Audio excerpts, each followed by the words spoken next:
ایک پرانی کہاوت ہے کہ جو انسان ایک وقت میں 2 خرگوشوں کے پیچھے بھاگتا ہے، وہ کسی ایک کو بھی نہیں پکڑ پاتا۔ یہ صرف ایک شکاری کی کہایت نہیں ہے، یہ دراصل انسان کی نیت، توجہ اور شعور کی کہانی ہے۔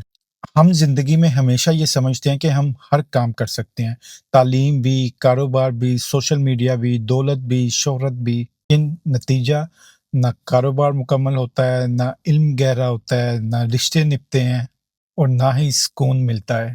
یاد رکھیے گا کہ توجہ وقت کی عبادت ہے۔ جو بھی چیز توجہ پاتی ہے زندگی میں وہی نکھرتی ہے، اور جو بکھر جائے وہ مٹ جاتی ہے۔ کامیاب وہ لوگ نہیں ہوتے جو 100 کام کرتے ہیں، بلکہ کامیاب وہ ہوتا ہے کہ جو ایک ہی کام کو اتنی محنت اور اتنی توجہ سے پورا کرے کہ 100 لوگ اس کی گواہی دیں۔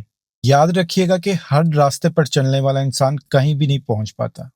ہر دروازے پر دستک دینے والا کبھی کسی گھر میں داخل نہیں ہو پاتا، اور ہر کشتی پر سوار ہونے والا سمندر کے بیچ میں ہی ڈوب جاتا ہے۔ اور زندگی ہر دم ہم سے یہ مطالبہ کرتی ہے کہ یا تو ہم اپنے ارادوں کی تعداد کو گھٹائیں یا پھر اپنے ارادوں کی گہرائی کو بڑھائیں۔ ہماری زندگی کا سب سے بڑا سوال یہ ہونا چاہیے کہ ہماری سمت کیا ہے، کیونکہ اگر سمت درست نہ ہو تو پھر رفتار کا کوئی فائدہ نہیں ہے۔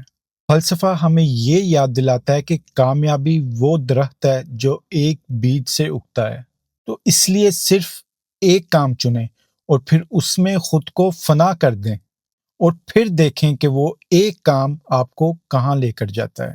اور جب پہلا خرگوش پکڑا جائے تو پھر دوسرا خرگوش خود بخود دوڑتا ہوا آپ کے پاس آ جاتا ہے۔ اس لیے میں ہمیشہ سے یہ کہتا ہوں کہ کوئی بھی کام کریں وہ اتنی محنت کے ساتھ کریں کہ آپ اس میں خود کو فنا کر لیں۔ پھول ایسے ہی نہیں کھلتے، بیج کو دفن ہونا پڑتا ہے۔